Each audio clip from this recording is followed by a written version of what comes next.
नमस्कार विद्यार्थी मंडळी, या व्हिडिओमध्ये आपण पोलीस भरती 2024 साठी काही महत्त्वाचे प्रश्न कव्हर करणार आहोत। यामध्ये आपण जीके आणि करंट अफेअर्सचा समावेश केलेला आहे। व्हिडिओमध्ये घेण्यात आलेले सर्व प्रश्न मोस्ट IMP आणि सिलेक्टेड असणार आहे, ठीक आहे। त्यामुळे व्हिडिओ शेवटपर्यंत बघायचा आहे। या व्हिडिओच्या आपण शेवटला बघा याची रिव्हिजन ठेवलेली आहे, ठीक आहे। ही तुमची या व्हिडिओवरील परीक्षा असणार आहे, ठीक आहे। शेवटपर्यंत व्हिडिओ बघायचा आहे। लगेच व्हिडिओला सुरुवात करूया। बघा या ठिकाणी प्रश्न पहिला आहे, 2024 चा पुण्यभूषण पुरस्कार कोणाला जाहीर झालेला आहे? 2024 चा पुण्यभूषण कोणाला जाहीर झाला आहे? तर विजय भटकर, पर्याय क्रमांक ए विजय भटकर यांना 2024 चा पुण्यभूषण हा पुरस्कार जाहीर झालेला आहे, ठीक आहे। सेम प्रश्न विचारला जाऊ शकतो। बघा पहिला डॉक्टर पंजाबराव देशमुख हा पुरस्कार कोणास प्राप्त झालेला आहे? पहिला डॉक्टर पंजाबराव देशमुख, तर हा शरद पवार यांना जाहीर झालेला आहे, ठीक आहे। जर प्रश्न विचारला महाराष्ट्र भूषण 2023 किंवा संगीत नाटक अकादमी पुरस्कार, तर अशोक सराफ यांना बघा महाराष्ट्र भूषण 2023 तसेच संगीत नाटक अकादमीचा पुरस्कार जाहीर झालेला आहे, ठीक आहे।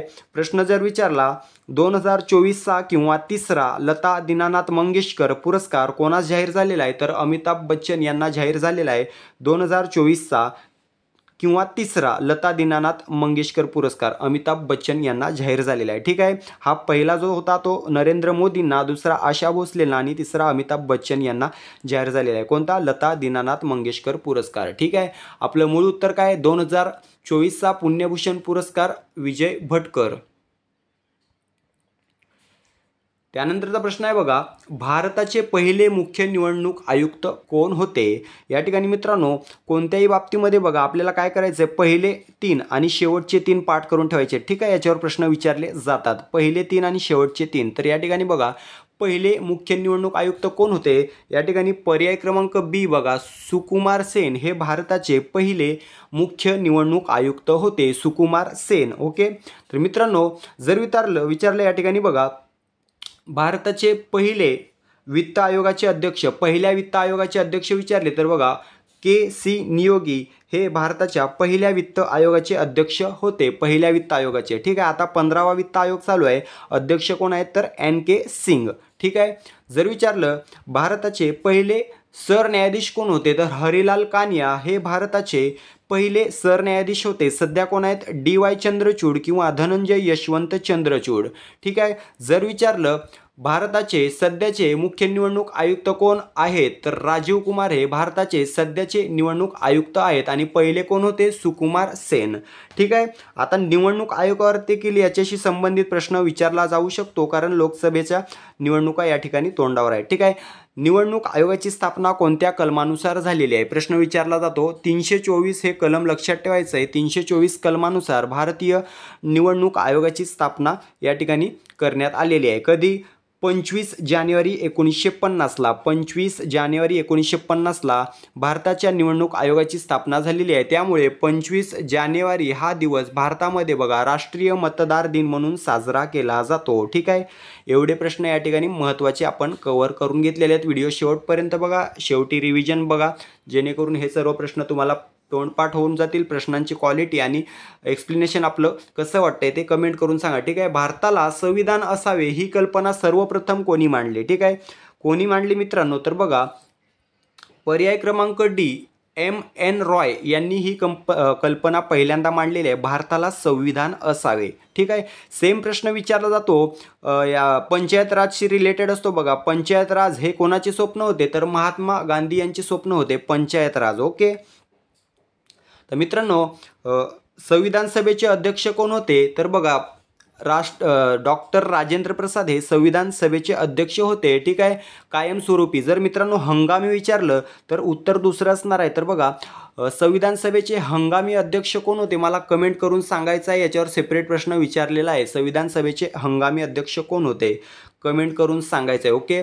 आपलं मूळ उत्तर काय? या ठिकाणी भारताला संविधान असावे ही कल्पना MN रॉय यांनी सर्वप्रथम मांडलेली होती। पुढील प्रश्न आहे बघा, महाज्योती ही संस्था खालीलपैकी कोठे आहे? महाज्योती ही जी संस्था आहे तर बघा नागपूर या ठिकाणी आहे, पर्याय क्रमांक बी नागपूर या ठिकाणी योग्य उत्तर असणार आहे, ओके।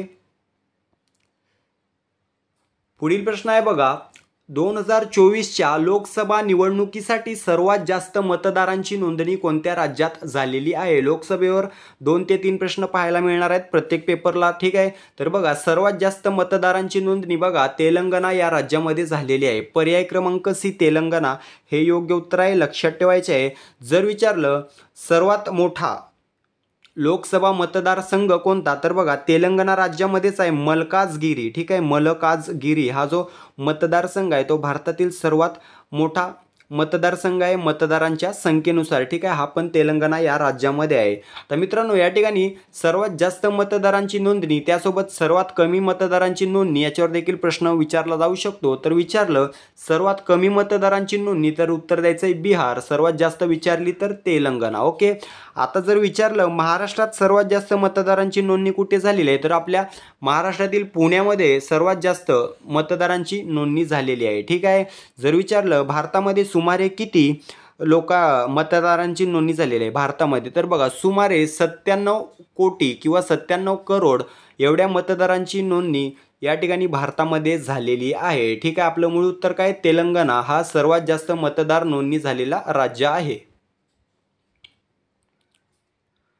पुढील प्रश्न आहे बघा, लोकसभेत जास्तीत जास्त 552 सभासद असू शकतात ही तरतूद कोणत्या कलमात केलेली आहे? या ठिकाणी एक दुसरा प्रश्न आपला कव्हर झालेल्या प्रश्नामध्ये, तर लोकसभेमध्ये जास्तीत जास्त किती सभासद असू शकतात? 552 आकडा लक्षात ठेवायचा. ही तरतूद कोणत्या कलमात केलेली आहे? तर बघा कलम 81, ठीक आहे. कलम 81 मध्ये ही तरतूद केलेली आढळते, ठीक आहे. तर मित्रांनो, कलम 123 काय सांगते, तर बघा राष्ट्रपती वटहुकूम जो काढतात तो कलम 123 नुसार काढतात, ठीक आहे. कलम 72 काय, तर बघा महत्त्वाचं कलम आहे. राष्ट्रपतींना जो दयेचा अधिकार आहे किंवा म्हणजेच एखाद्याची फाशी जन्मठेपेत रूपांतरित करणे किंवा पूर्णपणे माफ करणे, हा जो दयेचा अधिकार राष्ट्रपतींना देण्यात आलेला आहे तो कलम 72 अन्वये देण्यात आलेला आहे, ठीक आहे. आपलं मूळ उत्तर काय? कलम 81 552 सभासद असू शकतात जास्तीत जास्त लोकसभेमध्ये कलम 81 नुसार. ओके. त्यानंतरचा प्रश्न आहे बघा, नागरिकत्व सुधारणा कायदा किंवा CAA देशामध्ये केव्हापासून लागू झालेला आहे? तर मित्रांनो, तारीख विचारली जाऊ शकते, त्यामुळे कव्हर करून घेतलेला आहे प्रश्न. 11 मार्च 2024 पासून हा कायदा आपल्या भारतामध्ये लागू झालेला आहे. याचा फुल फॉर्म देखील विचारला जाऊ शकतो. तर बघा सिटीजनशिप अमेंडमेंट ॲक्ट, ठीक आहे. सिटीजनशिप अमेंडमेंट ॲक्ट असा याचा फुल फॉर्म आहे. हा फुल फॉर्म देखील विचारला जाऊ शकतो. त्यालाच मराठीत नागरिकत्व सुधारणा कायदा म्हटलं जातं. 11 मार्च 2024 पासून लागू झालेला आहे. पुढील प्रश्न आहे बघा, 2024च्या लोकसभा निवडणुकीसाठी टॅगलाईन काय आहे? काय आहे मित्रांनो, तर बघा चुनाव का पर्व देश का गर्व, ठीक आहे. चुनाव का पर्व देश का गर्व ही जी लाईन आहे ती टॅगलाईन आहे 2024च्या लोकसभा निवडणुकीसाठी, ठीक आहे. मित्रांनो, लोकसभा निवडणूक किती टप्प्यांमध्ये पार पडणार आहे बघा, तर भारतामध्ये 7 टप्प्यामध्ये आणि महाराष्ट्रामध्ये 5 टप्प्यामध्ये ही निवडणूक पार पडणार आहे, ठीक आहे. त्यानंतरचा प्रश्न आहे बघा, चौरी चौरा हे ठिकाण कोणत्या राज्यामध्ये आहे? मित्रांनो, इतिहासाच्या दृष्टीने महत्त्वाचं ठिकाण आहे. कोणत्या राज्यामध्ये आहे? तर बघा उत्तर प्रदेश या राज्यामध्ये आहे, गोरखपूर जिल्ह्यामध्ये, ठीक आहे. उत्तर प्रदेश राज्यामध्ये आहे. मित्रांनो, का महत्त्वाचं आहे तर बघा या ठिकाणी घटना कोणती घडली होती, तर 4 फेब्रुवारी 2022ला मित्रांनो काय झालं होतं, तर शेतकरी जमावाने पोलीस स्टेशनला आग लावली होती आणि त्यामध्ये 22 पोलीस ठार झाले होते, ठीक आहे. परिणामी 2022ला गांधीजींनी असहकार जी काही चळवळ सुरू केलेली होती 2020ला ती 2022ला बंद केलेली आहे, ठीक आहे. प्रश्न सेपरेट विचारलेला आहे. असहकार चळवळ केव्हा सुरू झाली होती, तर 1920ला सुरू झाली होती, ठीक आहे. 1920ला सुरू झाली आणि स्थगित केव्हा करण्यात आली, तर 1922ला, ठीक आहे. 1922ला स्थगित करण्यात आली. कोणत्या घटनेमुळे? चौरी चौरा या घटनेमुळे, ठीक आहे. 4 फेब्रुवारी 1922ला ही घटना घडली होती. त्यानंतर प्रश्न आहे बघा, जागतिक रक्तदान दिन केव्हा साजरा केला जातो? जागतिक रक्तदान दिन केव्हा तर बघा पर्याय क्रमांक बी 14 जूनला जागतिक रक्तदान दिन साजरा केला जातो. ठीक आहे. 7 एप्रिलला कोणता केला जातो? जागतिक आरोग्य दिन हा दिवस 7 एप्रिलला साजरा केला जातो. 29 सप्टेंबरला जागतिक हृदय दिन साजरा केला जातो आणि 14 डिसेंबरला ऊर्जा संवर्धन दिन साजरा केला जातो. ठीक आहे. आपलं मूळ उत्तर आहे 14 जून जागतिक रक्तदान दिन. पुढील प्रश्न आहे खालीलपैकी सर्वात कमी अपवर्तनांक कशाचा असतो? सर्वात कमी या ठिकाणी विचारलेला आहे. तर बघा पर्याय क्रमांक ए हवेचा अपवर्तनांक सर्वात कमी असतो. ठीक आहे. किती असतो? 1.0003 1.0003 एवढा असतो. ठीक आहे. त्यानंतर बघा हिऱ्याचा असतो 2.42, बेन्झिनचा असतो या ठिकाणी 1.55 आणि कार्बन डायसल्फाईडचा असतो बघा 1.63. ठीक आहे. त्यानंतरचा प्रश्न आहे वायुरूप पदार्थांचे द्रवरूप रूपांतर होण्याची प्रक्रिया म्हणजे काय? तर बघा वायुरूप पदार्थ असतात त्यांची द्रवरूप पदार्थामध्ये जे काय रूपांतर होते त्या प्रक्रियेस काय म्हटले जाते? तर सांद्रीभवन म्हटले जाते. पर्याय क्रमांक ए सांद्रीभवन हे या ठिकाणी योग्य उत्तर असणार आहे. ठीक आहे. जर प्रश्न असा विचारला द्रवरूप पदार्थांचे वायुरूप पदार्थामध्ये रूपांतर होते त्याला काय म्हणतात? तर बघा बाष्पीभवन म्हटलं जातं. ठीक आहे. आणि जर विचारलं आपल्याला वायूचे स्थायूत किंवा स्थायूचे वायूत थेट रूपांतर काय? वायूचे स्थायूमध्ये आणि स्थायूचे वायूमध्ये थेट रूपांतर होते त्याला काय म्हणतात? तर बघा संप्लवन म्हणतात. ओके. आपलं मूळ उत्तर आहे वायुरूप पदार्थाचे द्रवरूप रूपांतरण म्हणजेच सांद्रीभवन. त्यानंतरचा प्रश्न आहे 2024च्या ऑलिम्पिकमध्ये पात्र ठरणारी एकमेव भारतीय वेटलिफ्टर कोण? कोण आहे मित्रांनो? सर्वांना माहीत असेल या ठिकाणी मीराबाई चानू. पर्याय क्रमांक बी मीराबाई चानू ही 2024च्या ऑलिम्पिकमध्ये पात्र ठरणारी एकमेव भारतीय वेटलिफ्टर आहे. ठीक आहे. प्रश्न विचारला जाऊ शकतो मीराबाई चानू हिचा संबंध कशाशी आहे? तर बघा वेट लिफ्टिंग. ठीक आहे. मीराबाई चानू कोणत्या राज्याची आहे मला कमेंट करून सांगायचं आहे. याच्यावर देखील प्रश्न विचारण्यात आलेला आहे. पुढील प्रश्न आहे बघा भारतात कुशल दर्जाचे व्यवस्थापक घडविण्याची जबाबदारी खालीलपैकी कोणत्या संस्थेची आहे? तर बघा या ठिकाणी पर्याय क्रमांक डी IIM म्हणजेच इंडियन इन्स्टिट्यूट ऑफ मॅनेजमेंट या संस्थेची जबाबदारी आहे. ठीक आहे. भारतात कुशल दर्जाचे व्यवस्थापक घडविण्याची. ओके. त्यानंतर बघा या ठिकाणी ICMR बघा तर ही Indian council of medical research ही महत्त्वाची संस्था आहे बघा. कोरोना काळामध्ये खूप चर्चेमध्ये होती. ठीक आहे. Indian council of medical research 1921ला हिची स्थापना झालेली आहे. लक्षात ठेवायची आहे. त्यानंतरचा प्रश्न आहे बघा ऑपरेशन सर्द हवा हे ऑपरेशन कोणातर्फे राबवले जाते? ऑपरेशन सर्द हवा. ठीक आहे. हे जे ऑपरेशन आहे ते BSF म्हणजेच भारतीय सीमा सुरक्षा दल यांच्याद्वारे राबवली जाते. BSF. ओके. लक्षात ठेवायचं आहे. त्यानंतर प्रश्न आहे बघा नवी दिल्ली येथील राजपथाचे नाव बदलून काय ठेवण्यात आलेले आहे? तर बघा आता राजपथाचं नाव बदललेलं आहे आणि ते आता काय असणार आहे? तर पर्याय क्रमांक ए कर्तव्यपथ हे नवीन नाव आहे. ठीक आहे. राजपथाचे. ओके. तर मित्रांनो आता जो तुम्ही व्हिडिओ पाहिलेला त्याच्यात तुमचे जवळपास प्रश्न किती 50 प्रश्न कव्हर झालेले आहेत. ठीक आहे. आता तुम्हाला वाटत असेल पाठ झाले नाही पण जेव्हा कुठे प्रश्न तुमच्या समोर पडेल ना हे जे तुम्ही ऐकलंय ते तुमच्या कामी येणार आणि बरोबर उत्तर देणार तुम्ही. ठीक आहे. याची रिव्हिजन आपण पाहूया बघा. 16 प्रश्नांची रिव्हिजन पाहायची आणि 16 पैकी 16 तुम्हाला उत्तरं योग्य द्यायला जमली पाहिजेत या ठिकाणी. तर रिव्हिजन आपण या ठिकाणी सुरू करूया. मित्रांनो मी प्रश्न वाचला की उत्तर तुम्ही मनामध्ये गेस करायचं आहे आणि अशा प्रकारे 16चे 16 उत्तर तुम्हाला द्यायला जमतात हे कमेंट करून सांगायचं. बघा प्रश्न पहिला आहे 2024चा पुण्यभूषण पुरस्कार कोणाला जाहीर झालेला आहे? याचं योग्य उत्तर आहे बघा पर्याय क्रमांक ए विजय भटकर. पुढील प्रश्न आहे बघा भारताचे पहिले मुख्य निवडणूक आयुक्त कोण होते? याचं योग्य उत्तर आहे पर्याय क्रमांक बी सुकुमार सेन. पुढील प्रश्न आहे बघा भारताला संविधान असावे ही कल्पना सर्वप्रथम कोणी मांडली? पर्याय क्रमांक डी MN रॉय. पुढील प्रश्न आहे महाज्योती ही संस्था खालीलपैकी कोठे आहे? नागपूर या ठिकाणी. पर्याय क्रमांक बी नागपूर. त्यानंतरचा प्रश्न आहे बघा 2024च्या लोकसभा निवडणुकीसाठी सर्वात जास्त मतदारांची नोंदणी कोणत्या राज्यात झालेली आहे? पर्याय क्रमांक सी तेलंगणा. त्यानंतरचा प्रश्न आहे बघा, लोकसभेत जास्तीत जास्त 552 सभासद असू शकतात ही तरतूद कोणत्या कलमात केलेली आहे? कोणत्या कलमात केलेली आहे बघा, कलम 81 पर्याय क्रमांक ए.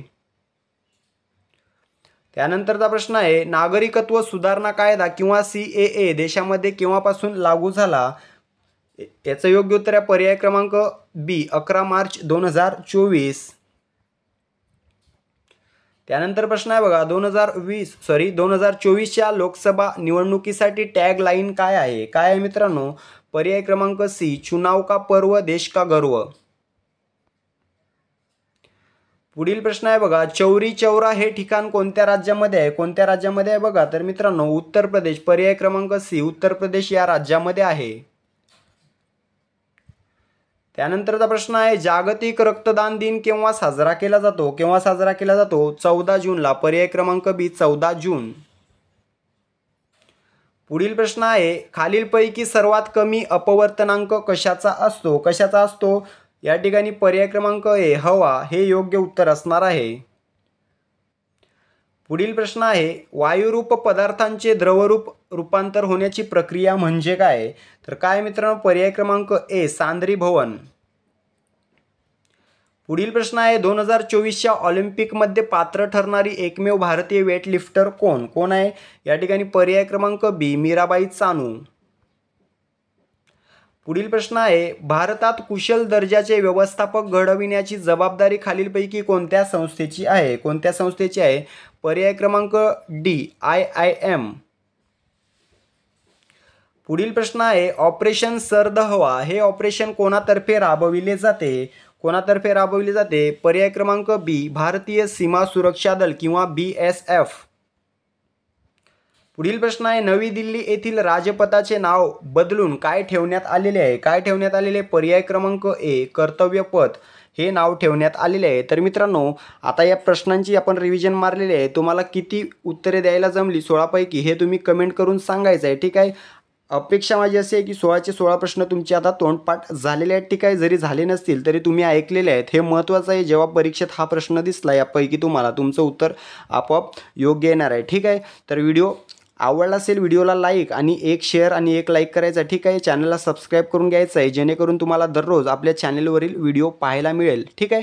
भेटूया पुढील व्हिडिओमध्ये. तोपर्यंत अभ्यास ग्राउंड चालू राहू द्या आणि काळजी घ्या. धन्यवाद.